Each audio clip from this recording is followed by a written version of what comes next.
What? Sony's canceling their E3 2019 press conference? Say it ain't so. Man, I think I need to make a video about this after I play Destiny for like another 5 hours. Then I'll finally make it before I go to bed. So guys, sorry that this video took so long for me to make, but I definitely wanted to get my thoughts out there about what Sony is doing around E3 2019 or lack thereof. Yes, you have heard it correctly.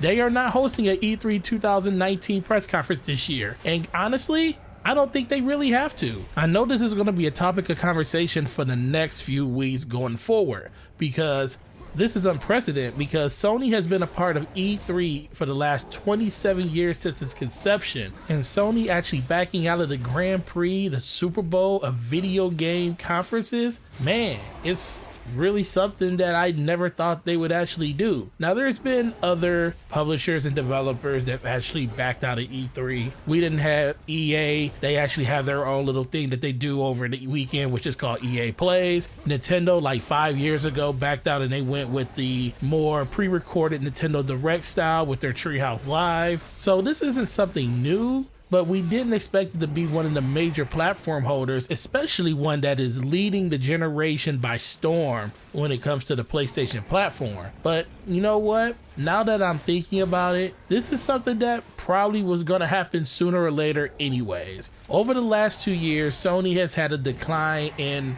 the way that people view their content online. I bet the experience of going to E3 and sitting in the press conference and listening to all the things that Sony has to tell you is a great thing. But the experience at home has been lackluster, to say the least. Even with PSX of last year, it's been pretty much the same thing. And guess what? Sony has been taking a lot of criticism from not only the Xbox community or just gamers in general, or even the PlayStation community. I believe this is a move to make it so they can have their eyes solely on themselves when they do whatever marquee announcement they want to do in 2019 or beyond. Who really needs E3 anymore? Like I said, you already had two of the biggest publishers back out of it. So the question really should be about, is E3 as viable of a platform to actually get your games out there anymore? With the success of places like Twitch and YouTube streaming and Mixer and Twitter and all these different avenues, you have ways of getting your games and your information out there in a timeline that you see fit to do. You really don't need to spend the astronomical money it takes to put on these shows every year when it comes to E3. Now, yes, these companies have lots and lots of money, and it doesn't really hurt them a lot to put on a show like they have been doing. But guess what? These are still companies, these are still corporations, and they still want to make money in the end. So if they can save money by doing this, I'm all for it. If this costs them $3, $4, $5 million to put on a show like this, because you got to think with paying all the employees, with getting all of the deals in place that you need to do to get them to show it on your stage. Nobody really knows what goes on behind backdoor deals when it comes to getting this stuff set up for all these different events that they put on. And if they can cut money anywhere and they can do it here, I'm 100% fine for that, because ultimately I want the games to be the centerpiece of discussion.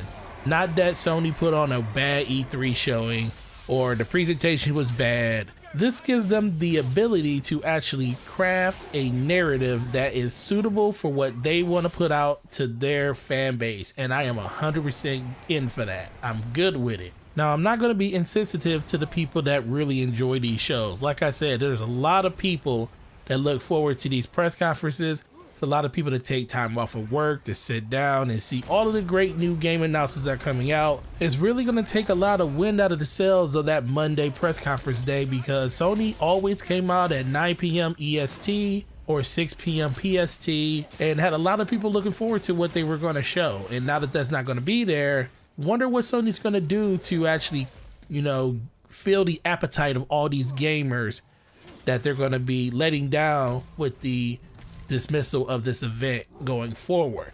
Now, we don't know if this is going to be something that they're going to do every year. Maybe they just don't have nothing to show this year. The one thing that Sony did do, they did blow their wad very hard over the last 2 years. And last year they had to resort to showing a lot of the same games over and over again from the previous year. And even at PSX last year, they did the same thing. That is the main reason there was no PSX this year. because a lot of the games were already releasing, and games that were coming out next year, they already showed at the last 3 events. So that could be another reason why Sony just completely shut down the notion of E3 of 2019, because they may not just have anything new to show. Now, a lot of people were thinking that if the PlayStation 5 was going to be revealed next year, that they would want to show it off at E3, and maybe sometime in February, that will be the day that they announce the specs and stuff for the system. But hearing this news makes me feel like that may not even happen.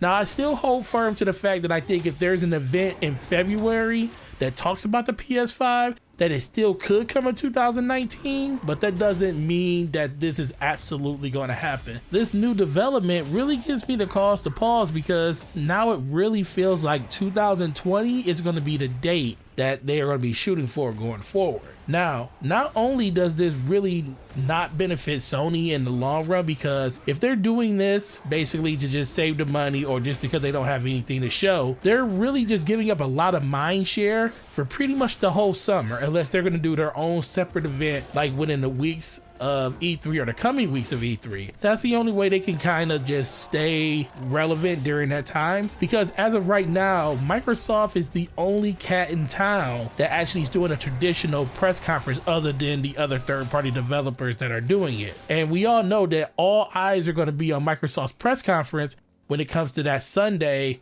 the week starting out E3. So how can Microsoft really double down on what the expectations of the platform are going to be going forward? Now, they're going to probably get hit up by a bunch of different developers saying they want to be on their stage, because Sony's not going to have any type of presence there when it comes to just PlayStation in general. The biggest thing that I want them to do is just be themselves and honestly talk to your fan base. Make sure you're out here having communication with the people that are going to buy your system, find out the things that they want, be ready to show some of these new IPs that you actually have under development, because that's not going to only sell your new system, that's going to sell your Xbox One X that you have on the market now, because we know Microsoft isn't leaving any gamer behind, and we know that the X is going to be very compatible with all these games going forward. So the sales don't stop here just because Sony decided to bow out at E3. Microsoft still has a duty to make sure that they are putting their best foot forward to make sure that we are getting the games and experiences that we want from a AAA developer like them. And they really need to wow us, because they are the talk of the town. The one thing that Microsoft cannot afford to do is lay a dud during 2019 when it comes to any type of press conference announcements they make, because the world will be watching, gamers will be watching, and best believe Sony will be watching what they're doing, because they want to make sure that they don't make any of the mistakes that Microsoft makes in anything that they have going forward. So this might be ingenious, this might blow up in Sony's face, we don't know. But ultimately, it really just comes down to us as gamers. Are you going to be upset that Sony isn't going to be showing up at E3 2019? Or are you okay with it? Are you fine with knowing that Sony has the blueprint in place for the games they want to make? All we are waiting for at this point is for Sony to literally start the next generation and wow us all over again. But like I said earlier, guys, sorry that this video was late, and I appreciate you watching it, and make sure you sub to the channel if you haven't. Like this video if you like the content, it definitely helps the channel a lot. Turn on your notifications, it lets you know the next time one of my videos go live. It's your boy Gaming Forte. You guys have a great week, and I'm gonna talk to you in the next video. Peace.